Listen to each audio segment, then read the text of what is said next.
Welcome to episode 4 of Why God, the Reboot, season 1. I'm Eric Ellsworth, and I'm here with my co-host, Ryan Rebel. Why God is a platform and a podcast that we ask people, ordinary people, why they believe in God. So how do they come to the conclusion of, hey, there is a God, and why is he real? And typically what that brings out is people's testimony. And we're excited today to listen to Gordon Stewart's testimony. Ryan has the connection with Gordon. Ryan, would you mind introducing Gordon? Yeah, it'd be my pleasure.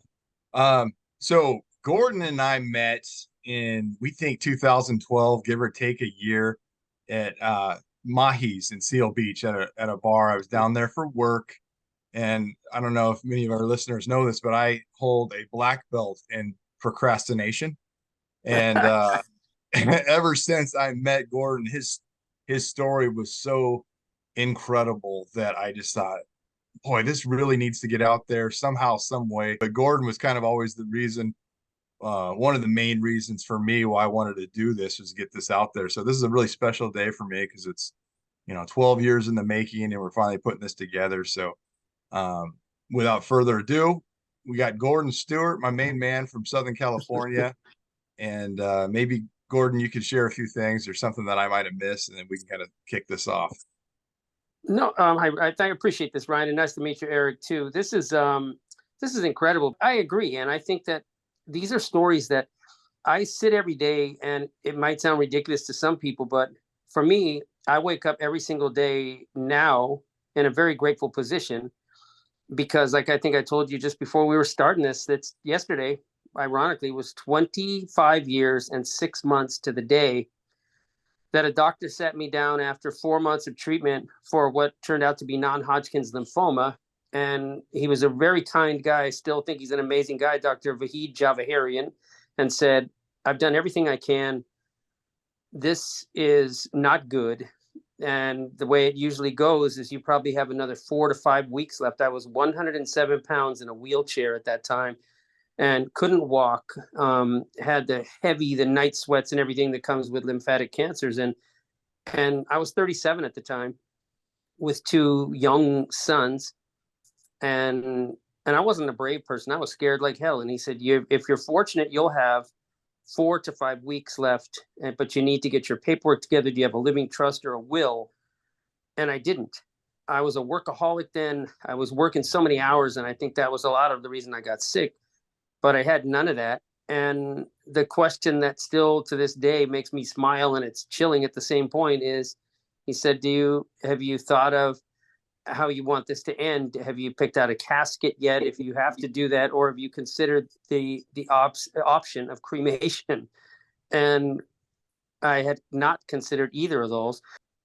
That was a Thursday, and I'll never forget that. And he said, get your paperwork together. And by the grace of God, I mean, and this is literally, I had met a guy named Bill Westifer, who was the pastor at this little Bible Wesleyan church in San Dimas, California. And I had done work for Bill at the church. And truthfully, I got baptized at 33. So 4 years before, when my father died. And my dad was one of the most instrumental people in my life. He was the best man at my wedding. He was my best friend, and he passed away in his boat in 1993. So when I found a Bible on his boat. He was a very spiritual guy. And I never again, it woke me up to get baptized, but I didn't practice that or appreciate it. I got baptized and kind of went back to my normal way of living, which quite frankly, and embarrassingly enough, was pretty unappreciative, or just, I took for granted everything. But there were some highlighted scriptures in this Bible that I still have with that yellow. So your dad highlighted? Yes. Got it. And it was on his boat, and my sister and I went through there, and I had never read that part of the Bible, so I didn't really understand, but he was going through a lot at the end of his life. He was an incredible guy, but he unfortunately had a blood clot from a couple of knee surgeries from playing international soccer, and a blood clot had just gone into his heart. But he was also going through a rough time, divorce, but he was living on his boat, and he was happy during that time. But I just glanced at those scriptures with the yellow highlighter, and I put the Bible, in a closet at my house. What's ironic about this entire thing is that when I was going through, when I got sick and I went and, back to Bill Westerber's church, this was a Sunday after being told I had 1 month to 5 weeks to live. And Bill had been coming. This is cassette days, buddy, before any of this cool digital stuff, So I had these cassette tapes that Pastor Westerfer used to bring me, and they were always uplifting. And he would say, Gordon, you don't realize God has plans for you. You're not going anywhere. And while I appreciated that, and I told him I appreciate it, but I'm getting skinnier by the minute. I mean, I'm a fat guy right now, Ryan. I'm 190 and I was 107 pounds. So I appreciated his positivity, but to be honest, I wasn't sure. I thought he was being kind, but it didn't look good. But he put me in a prayer circle on that Sunday after Thursday. I'd never been in a prayer circle before. And to be honest, again, the only time I really ever prayed was when I would get in an airplane and I'd say, please, God, keep this beauty in the sky, because I was kind of a nervous flyer. And the other time I would pray, some people call it beg, is that the Minnesota Vikings could win a Super Bowl. But you notice God has still denied that. So there was no pattern of real prayer or appreciation. So I didn't know. I didn't think. I guess I'll say I was hoping, but I didn't really know how this was going to go.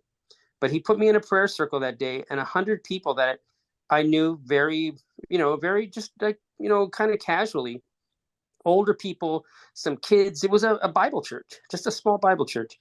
They all stood in a circle and held hands. And he put his hands on me, and put his hand to me, and he said a very nice prayer that please, heal me and to let me come back to this church and to come back and find God. And for me, Ryan, I would go, my night routine was simple. I'd go to sleep when I could. And during the night, 3 times with the fever and the night sweats, you wake up and they change your shirt and your clothes 3 times. The last time they almost have to change your sheets every time, because it's like a beach towel you just threw in the bathtub. You're soaking wet from the fevers. I went to bed that night, and when I opened my eyes, which was Monday morning, it was light outside, which meant, number one, that I made it through the night without waking up. My clothes were bone dry. And again, it's wishful thinking, but I reached over and I took my temperature with this digital thermometer that was on my nightstand. And it was 97.1. And the only reason I ever remember that is because 1 year from that date, I got a job. The first radio station that ever gave me a job was 97.1, the FM talk station. And that's a whole nother story. But I kept writing 10 times a day. I would write down my temperature. And because every day it would spike. Now I had this little pill I would take every day to keep, it was a little green pill that would take the pressure out of my joints in that wheelchair and keep my fever at a tolerable rate during the day. Usually my youngest son would come down the hall and help me to the restroom so I could go use the bathroom, come back. He'd get me my god awful tasting little Ensure drink and that pill. But that morning I went down the hall myself and I was still very weak, but I made it down. I came back and I checked my temperature and it was at 98. And I thought, here we go. It's going to go up again. The whole day I wrote my temperature, never went above 99 that day. Then that night I slept, Monday night, and the next morning I was supposed to go back to the doctors to do a bone marrow harvest to see if I was eligible for a clinical trial. My little sister took me to the doctors, and when I got there, they took my blood, which again, I'm a wuss. I don't like needles. And when your body is dehydrated with chemotherapy, they can take a machete to you and you won't bleed. And so they really have to draw the blood out of you. And again, I'm a wuss, so not something I like. So they took my blood. And my doctor came back in 20 minutes later and looked at the panel and he said, no, I need Stewart's. And the nurse said, that is his blood panel. And he was very exasperated because he was so busy that day. And he said, no, I need his. And he said, it's ridiculous. So they took my blood again. And again, Ryan, I wasn't a good patient. And I mean, Eric, you probably know a lot of people that have been through stuff and they handle it better. I've seen young kids with cancer that were braver than me, but they took my blood again and I was less than pleased. And he walked in and shut the door. And my doctor was Muslim. And he said, what did you do this weekend? And I said, I went to this little church. And he said, what happened there? And I said, people prayed for me and they put me in a prayer circle. And he said, that's as did I this weekend. My wife and I went to our mosque and I prayed for you because that's all I had left, because I thought that's the only thing I could give you. And sorry. No. And he said, I think I have a false negative, because something's not right with this panel. And I think it's the pills I gave you that I need a clean panel. So I'm going to take the pills back, and I want to see you on Friday instead. We'll do a clean panel. And I was like a crackhead. I mean, those pills were the only things keeping me sane during the day. And I reluctantly gave them back. And when I went home, again, that was Tuesday night. So Tuesday night, Wednesday night, and Thursday night. Now this is 5 nights in a row after 4 months of craziness, fevers. This is 5 nights in a row. My temperature, I never had a fever. So when I woke up that morning, my sister took me back to the doctors, and she looked at me in the morning, and she's one of my best friends on the planet. She's a year and a half younger than me. And she looked at me and she said, "You feel okay? You look different this morning." And I said, I mean, I'm still weak and skinny, and said, but I don't have any fever. And she said, "You just look different this morning." So they took me to the doctors again. I went in, they got my blood drawn, and they did my bone marrow biopsy, which was painful as hell. And I'm a wuss again. So 3 hours, almost 4 hours went by, and I'm checking with the nurse, what's going on? Nobody, and I'm getting irritated by the second. The door opens, and my doctor comes in with his professor, who I'd never met, who he brought in to consult after talking to him Tuesday. And there was another doctor from USC Norris Cancer Facility and a doctor from City of Hope, both of which, by the way, were Christian. And the doctor from Cedars-Sinai is the Jewish doctor I was telling you about. That's so hilarious. These guys should have a comedy show together. But the doctor from Cedars-Sinai said, "Mr. Stewart, are you a spiritual person? Do you believe in God?" And I told him, I want to. I'm trying, but I haven't been so great at it. And he pointed to he said, "I'm going to show you something." And I looked at my doctor, who was to the left of him, and my doctor was crying. And he said, "I've been doing this a long time. I'm a scientist."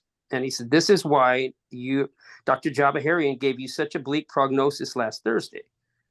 And he showed me, and he said, "These are all cancer markers like fireflies." And he said, these are markers here. And he said, "I want to show you 3 days ago." And he said, "This is very conclusive." And he said, "But the last 4 hours, I've been in that other laboratory cross-checking and doing tests, and because I'm baffled by this, and we're all baffled by this." And he said, "I'm just going to tell you something right now. I can't find one of those markers in you today." And he said, "So if you're not spiritual now, my friend, I have to question whether you're selfish or stupid." And he smiled, and he said, "This is a miracle." And he said, you don't know how many times I've had to have the other conversation with families, and they pass away. He said, "You're meant to be here for some reason, and you need to appreciate that and value that." And it really was so humbling, because as much as I wanted to believe the guy, I thought, why did I deserve this? I know plenty of people that are faithful Christians, that they do everything since the time they were little kids. And it's amazing that, and I thought, why would this happen for somebody that, again, took things for granted? Some people they say a prayer and they say, "Oh, I want to win the lottery," or "I want this car, or this house." Instead of saying, "Thank you that I don't have to have a wheelchair, I can walk, that I can see, that I can eat," because I didn't eat food for 4 months, Ryan. Not food, nothing. It was just all intravenous, and it was those nasty drinks. But that's the amazing part of it too, is that I was so skinny because you're getting no nutrition. That's why most cancer patients die, because chemotherapy is poison, and it takes away every bit of your ability to enjoy anything. Everything you eat is got a horrible taste, metallic, and your nasal passages. It's like being in a sulfur factory. And when you think of sulfur, you think of some of the things you've read in the Bible. It's scary. And that's what I had for 4 months. So again, they gave me a hug and said, "We're not going to do anything more at this point. We're going to monitor you. But if I were you, go home. And if you can, go to that church, get on your knees and thank somebody, thank God, thank Jesus, Jehovah, Buddha, whoever." And I did. I went home, but I was still scared, because it's hard to believe when you're that sick that it can turn around so quickly. But I went back to church, and that Sunday, just my youngest son and me, And what was so amazing, Ryan, is that pastor had told me when I left there, he said, I'll see you next Sunday. And I said, I don't know if I'll be able to make it. I'm pretty weak. And he said, he smiled and said, you'll be back. I'll see you next week. When I walked in, he just gave me a hug. And before I could say anything, he said, you got good news, didn't you? You got good news this week. And, and I said, yes, I got great news. And I was still in the wheelchair, but I stayed at church that day, and I was driving home with my son, and I was at a light at Badillo and Grand going back to my house in Covina. And there's a Pollo Loco I used to go to all the time. And I looked at my son and I said, man, if I could just eat, buddy, I'll gain this weight back. And it was like somebody took a paintbrush on my tongue at that light, and that nasty, horrifying metallic taste that was there for so long just vanished. And I thought, this is wishful thinking, because it's probably still there. But I went home and I grabbed the first thing in my cupboard that I knew if I could taste this, that my taste buds were back. And that was a box of Fruit Loops. And I took the first bite of that cereal, and it tasted like filet mignon. It was the best taste I'd ever had at the time. I'm thinking, oh my God, all I took for eating for granted, you know? So I ate a giant bowl that would have made Shaquille O'Neal happy. And then I got my son back in the car and said, we're going to Pollo Loco. So I got some chicken, and then I went from there to Round Table Pizza, and I ate like a pig. And the guy at the pizza place said, I haven't seen you for a while. And I told him, I've been in the hospital, buddy, but let's cut the conversation. That pizza, I'm ready for that pizza now. You know, he was a great guy. But all of that turned around in a very short time. And I thought, all these things that I literally had been blind to, I've gotten a second chance. And that's why I call this, you know, 25 years and 6 months so far of overtime that I've been blessed with. It's been the greatest gift ever. I mean, winning the lottery is great, but having the chance to wake up with 4 grandsons and feel like you've been gifted something so incredible. Nothing beats that.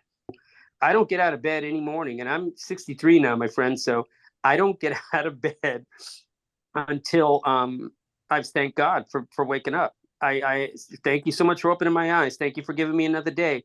And yesterday, somebody, Ryan, that I only knew for a short time, I walked in to watch a football game yesterday, and a waitress gave me a hug and said, happy half year birthday. And she said, today's 6 months, right? And I said, yeah, in 25 years. So I know it sounds ridiculous to count those days, but I do.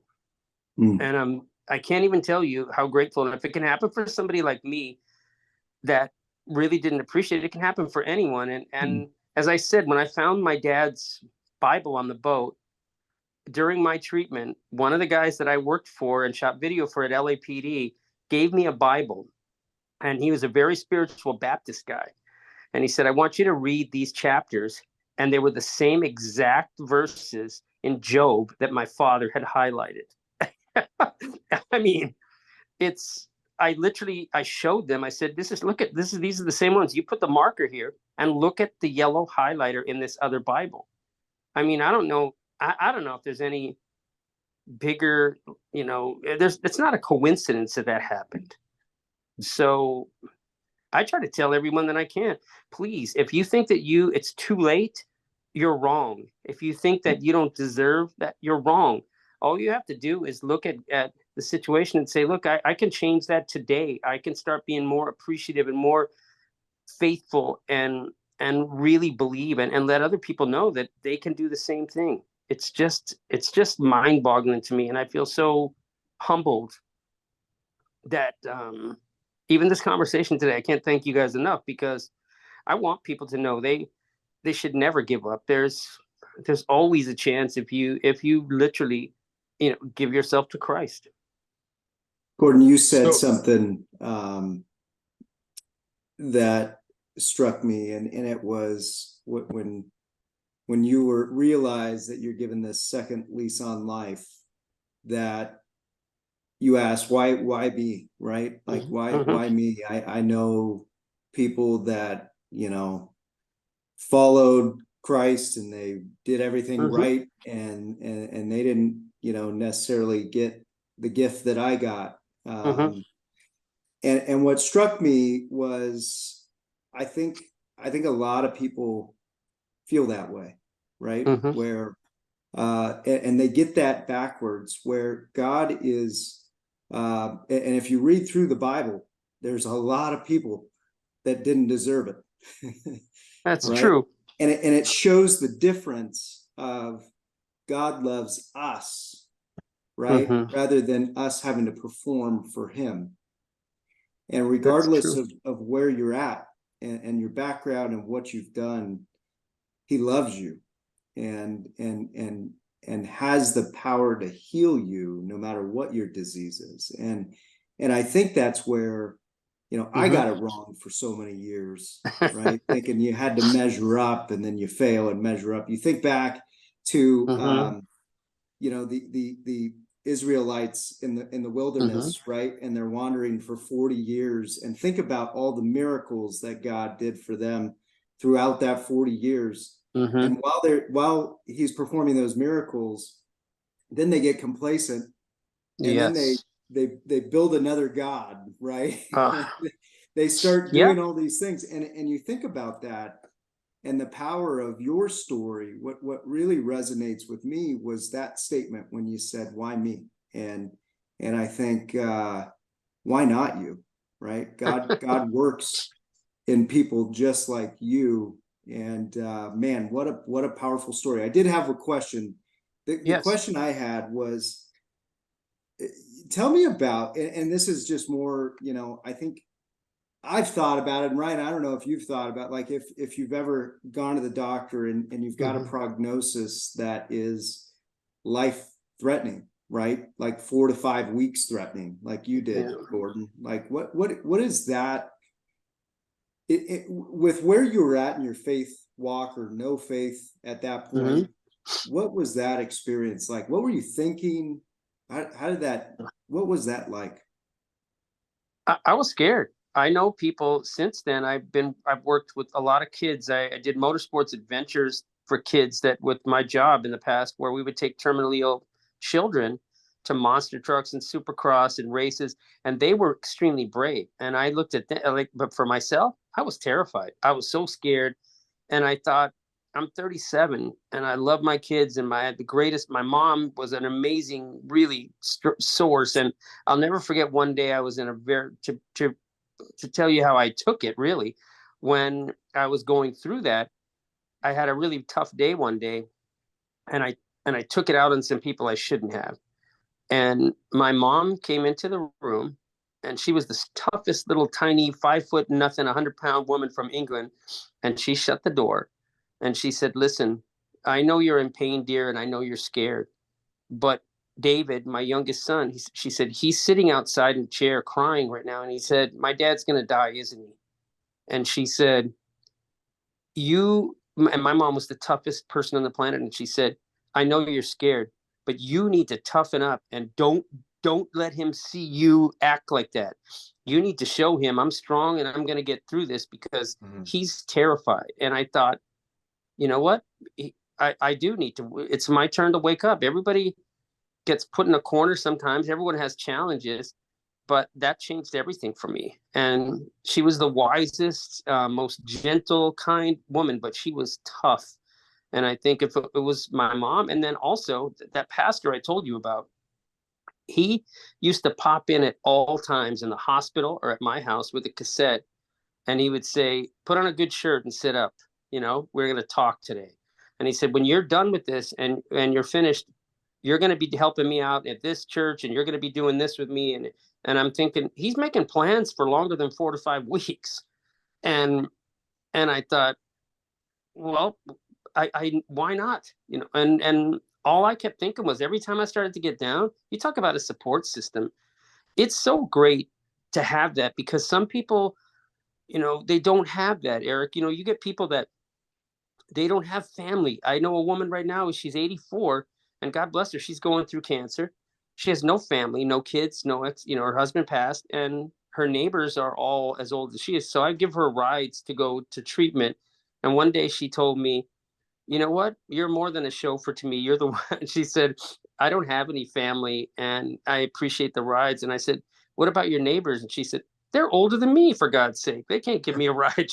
So I think I feel blessed because it could have been so much worse. You have people that have less and they don't complain. And I thought, I'm not complaining at all. I'm done with the complaining. I just got to focus on listening to people. And to this day, I'll pick up the phone and call. He's no longer a pastor in California. He's in Indiana now.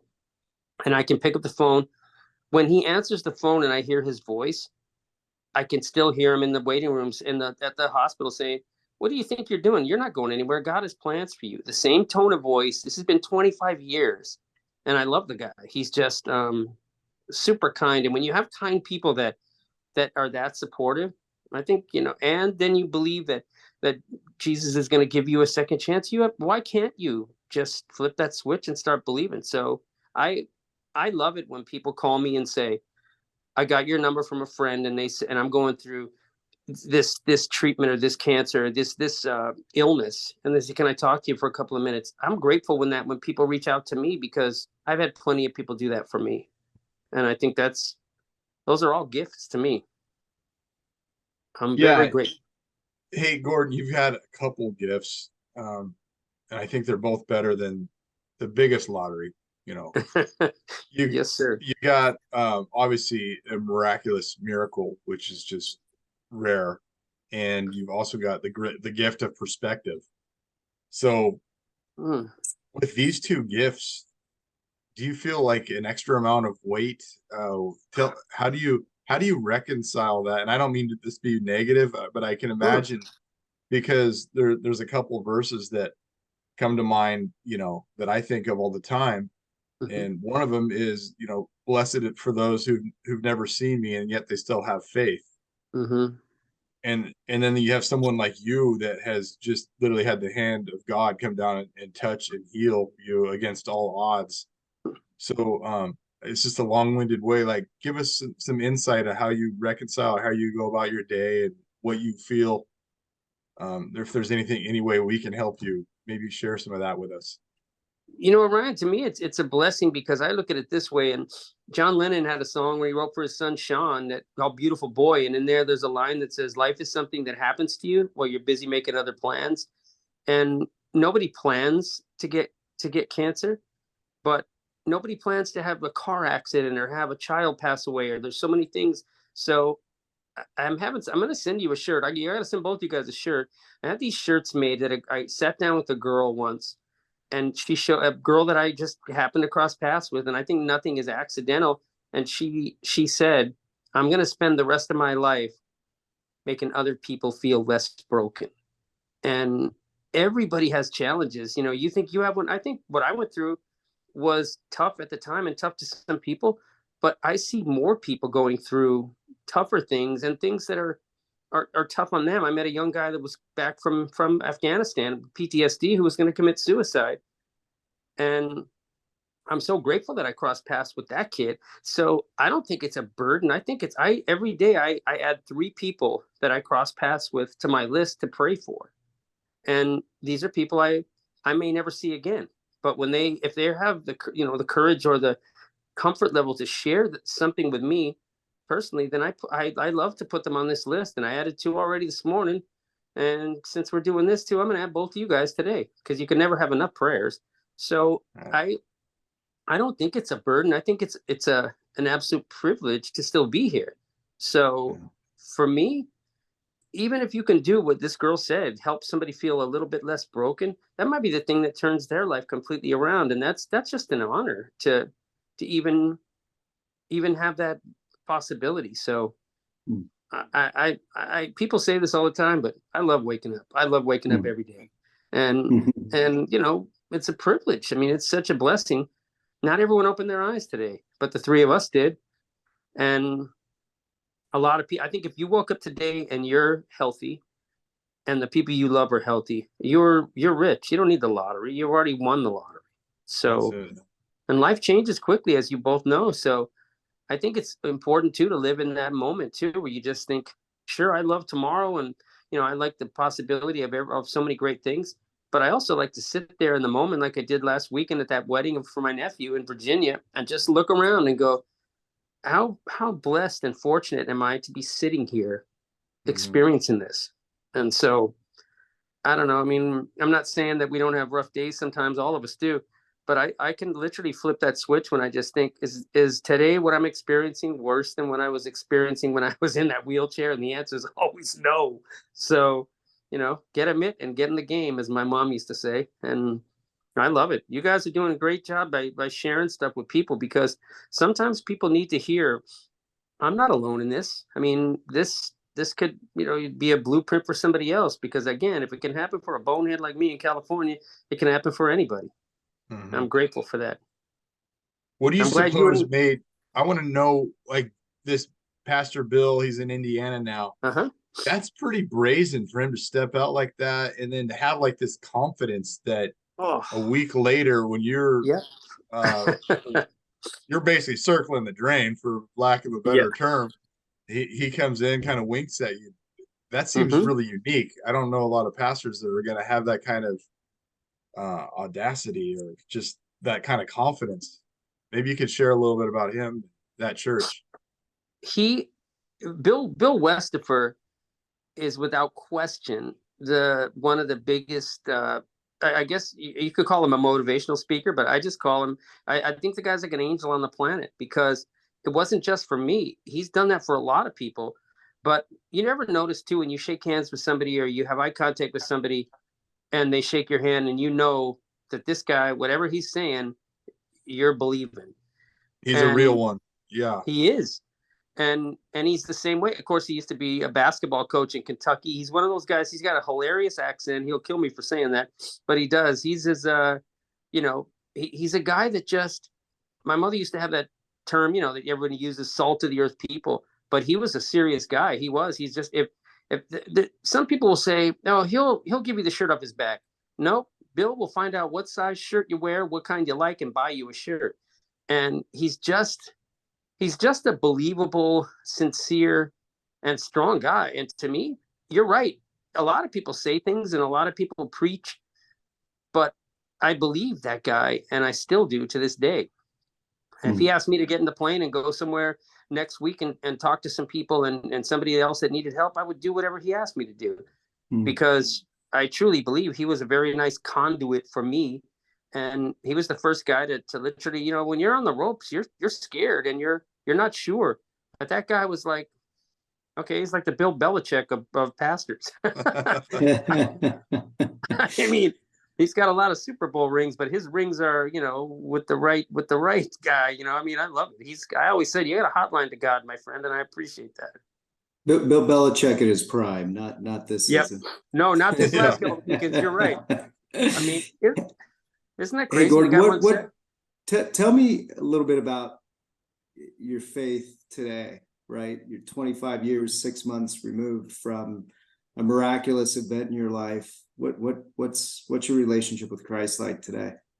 Every day I have more than one conversation, and it's not to ask God for anything. I figure I'm pretty tapped out on favors. I think I've asked, so I'm not asking for anything. But I take 5 things every morning that I'm really grateful for, that I used to take for granted. I'll say thank you very much for me being able to walk, and for me being able to see. And because I've had some really bad vision issues for a while too, there, where you would have such bad migraines that you couldn't see. And every time I sit down and have something to eat, thank you very much for allowing me to eat. And for typical things that most people just say, oh, those are given. But I think every chance I get, and I think it's, to Ryan's point, I think it's a challenge, but it's not a challenge to me, because people are in their own timeline. They're going to believe when they're ready, and hopefully it's, before it's too late.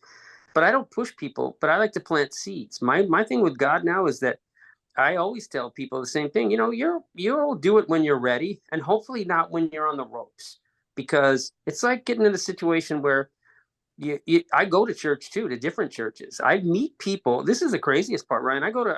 I'm a Christian, but I've been to a lot of different churches, and it's fun sometimes, because you'll meet someone and they'll say, well, I go to this church or I go to that church. Okay, well, and if you have a relationship with that person, it's nice to go to another church and then share your relationship with Christ, because to me, that's how I learned, and that's how I was given a gift. And sometimes the people that you think that are not receptive, like I was. I mean, my dad was my best friend, but did I go to church with him one time? No, I did not. I regret it. And the only reason I didn't is because I would say, well, yeah, but if I go to church, Dad, and by the time we get out there, the fishing, we won't catch any fish. There was always some excuse. Oh, the football game, there's this.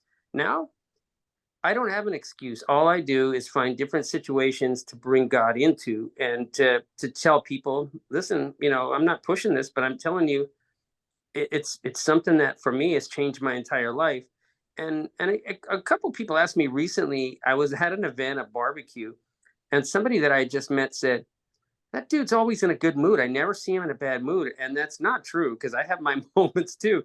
But I said, you know what? I love waking up every day. I always say that. I said, to me, and people say, well, how's your morning? I said, it's fantastic. I open my eyes. We're here, and this girl said, what is it? And I finally sat down with her, and she said, you know what? I've been thinking about this for a long time. But she said, I was mad at God because I lost my sister and in a car accident. And I thought, how would God take somebody so great? And I said, well, I can't answer that, but I'll say this. Both my mom and dad, my mother died of lung cancer and brain cancer, never smoked a cigarette. My dad died of that blood clot very early. And as much as I thought I'd be bitter and angry, I didn't feel that way. I just feel blessed that I had them as long as I did, and that I learned as much from them, and that I still have the faith that one day I'm going to see that beautiful smiling face of my mom and my dad again. And I think that peace of mind is something that other people, when they hear, like, again, somebody who is a recovering imbecile like myself that never appreciated anything, when they hear that good things, that perspective can come from somebody like me, I think they start to look at things a little differently too, and think, well, why not? Let me look at it that way, because it seems to be working for this guy. So I'm just grateful. I mean, I guess grateful is a word, living in gratitude and waking up every day and literally verbalizing those things that you appreciate. It starts your day off great. And Well, it's a nice. Gordon, you said that you're going to send us a shirt, and I would Yep. expect mine to say "recovering imbecile" for sure, because that that's the best term I've heard in a while. But it seems like this life experience that you've had has left you in an incredible place, because it's left you with the right kind of heart, and that's a humble heart and a grateful heart. And something you said earlier, I love how you go to other churches and share your story, because I think Jesus would want that. He wants us to unify. He doesn't want us to dig our heels in and be like, some obscure passage and this is what I believe, and this is why I'm on this side of the fence and you're on that side. That's not what he's after. He's wanting us to unify and to be brothers and sisters. Yep. And so it's just really encouraging to hear you say that.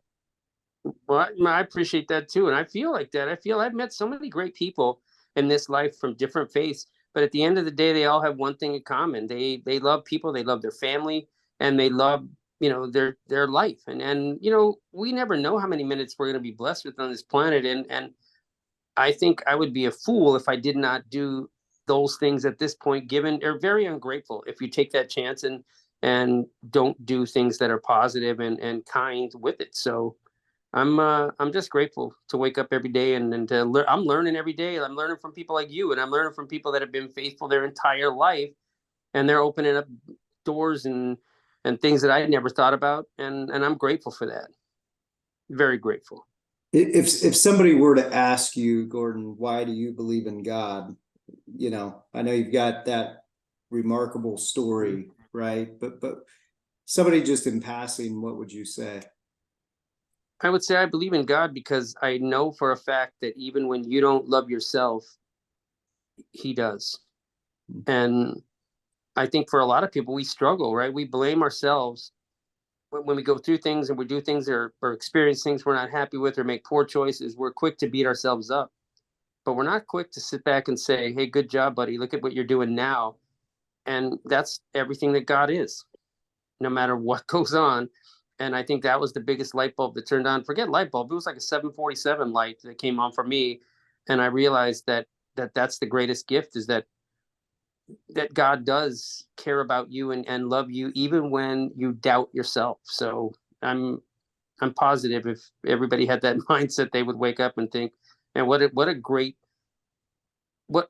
gift that is, to have someone that cares that much about you no matter what and doesn't judge you. Well, Jesus talks about going after the one lost sheep and leaving the flock. Do you feel like you were that lost sheep? And that probably answers a lot of questions because he answers it directly. I was the lost donkey. I was the lost donkey, not the sheep. All right. But maybe the sheep too. Absolutely I was. And because now you owe me 2 shirts. You got it. I just, and what are you like? You're like an XL, right? That's right. Yeah. Recovering imbecile and lost donkey. You got it, man. And you keep coming up with these terms. It's going to get more expensive. Well, I don't want donkey. You can use the other word on mine, not donkey. Well, I think that's the greatest thing is you get people like the three of us are in different places right now and having a conversation that sometimes in the past makes people uncomfortable, made me uncomfortable because as much as I loved my dad and I just was lazy and quite frankly selfish. And I thought but again, that I'll use your analogy, I used God as an auto club card in the beginning. I'll never do that again. Never. Because I did learn that lesson. And I think more people, once they realize that, again, you have to treat God like a friend too, because your friends, you would never treat a friend like that and still have that friend if you were so ungrateful and unappreciative. And here you are looking at this going, wait a minute, this guy's given me everything and more. And yet I don't say thanks. No, I don't ask for anything anymore. I just say thank you. And I think the one thing I will ask for is that I want my grandsons to be healthy, and I'm very blessed to have that today. But for me, I don't need anything. Ryan, I live in the smallest place now I've ever lived in, but I'm by the beach in San Clemente, which, the translation is Spanish village by the sea. Some really cute girl told me that the other day. So I'm not smart. I just heard it from somebody, a native. But I look at it and I think, are you kidding? This life is so good, and it's even better knowing that you can help change other people's lives too, and bring them to a better place just by realizing what I did, that you got to give your life to Christ. Pretty great place. God's using you in a mighty way, my friend. Yeah. And happily, my friend. That's perfect, Gordon. I love where you're at. Do you have a favorite verse that you could share with us or share with? You know what? Everybody? It sounds terrible, but I the only verses that I really that have resonate with me are again from the book of Job, because I still look at it and I think there again, like you look at, it said, while your bones are sticking through your skin. I was just, at the last moment, an angel came and saved me, and that's the thing I think about every day. And it was an angel, and I look at it this way, and I still think that angel was Bill Westifer, was my pastor, and through God, and through my LAPD friend and my dad taking the highlighter to the same things, it's not an accident. Right. So for me, it's painful for people to read Job sometimes, but for me, it's actually inspiring, because through the hardest times and it's drawing so close to death, I've been given the most amazing gift ever. So I don't look at Job as a negative story. I look at that whole book of Job as something that I'm grateful and happy and really blessed to have happen. People say, I'm sorry you went through that. I'm not, because it changed my life for the better. And I get to still be around. All right. Hey, what any follow-up with the doctors, like any years later? Do you know what they're doing? And 5 years after that, the last time I actually had a conversation, because this is how crazy it is. Dr. Javaharian's retired now. So I figure I retired a guy. And he was pretty young at the time. And I love the fact, not with him, but there's another doctor that I met at USC Norris that I occasionally email and just say, I'm still here. Just wanted to let you know I'm still around. Thank you. Because I look at it this way. People do need to hear the follow-up. To me, the follow-up is everything. Because I don't know about you, but I watch these shows on TV and it gives you this happy story. But then you're right. Where's the follow-up? Where's the, hey, forever after? Is he good now, or what's he doing with his life? And Bill Westifer is a guy that I'm going to call after we get off the phone and just tell him You know what? Mhm. You were right. And now I'm meeting some great guys that are, I mean, Ryan, I think Ryan and I sat and talked at this restaurant, and it was great because, again, I didn't know Ryan. Ryan didn't know me. And here we are sharing a story about God and I think Ryan was very, Ryan is such a good guy. He's a very positive, uplifting person himself. And he was, and Ryan, I know you probably remember this too. You said you remember everything. And I, I was as touched by you as you were very interested and very kind, talking to me about what happened. And I thought, here's another guy that's younger, that is a different life experience with God, but he gets it. And I'll never forget that. You were really kind and you stayed in touch. Some people never do. You exchange numbers. Hey, I'll email you, I'll call you. How many people do? I Mhm. mean, like you said, this is over 10 years and here we are sitting on a call together. This is amazing. So Well, you said something the other day when I reached back out. You said, there it's on God's time. So we get frustrated with ourselves because we may mhm. be a black belt in procrastination, but everything happens, on God's time. So that's something to think about. It is, and now you owe me a T-shirt because I love that black belt in procrastination. I got what's higher than the black belt? Which is the master's one? Is that it? I It's think like there's one several higher. stripe black belt, and I think it goes like a red belt. But yeah, Well, then I got Bruce Lee's belt because okay. I'm in the, but I appreciate that, and I think you're right. Everything one of my buddies in a wheelchair, ironically, says everything's in God's time. And when you realize that, the anxiety level you have goes way down. Right. You don't rush and push stuff. You can, set a goal and work towards it, but just like they say, delayed does not mean denied. And I agree. Perfect. Right. So Gordon, that's a So great. anything, if somebody's watching this, any final thought that you might want to share with somebody? Just a very short one that I kind of hammered on a bunch is that no matter where you are in your life right now, no matter how you feel, no matter how desperate or scared you are, believe me, if it can happen for me, and it did, a miracle, it will happen for you too. You just have to believe and give yourself to Christ, and you'll be amazed. Later on, they'll say, "Hey, that bald-headed guy that was on that on that show with these guys, he was right." So don't give up. So many people lose faith, but the day that you realize that faith is the best thing you can possibly have, you'll be amazed at how much it's going to change your life for the better.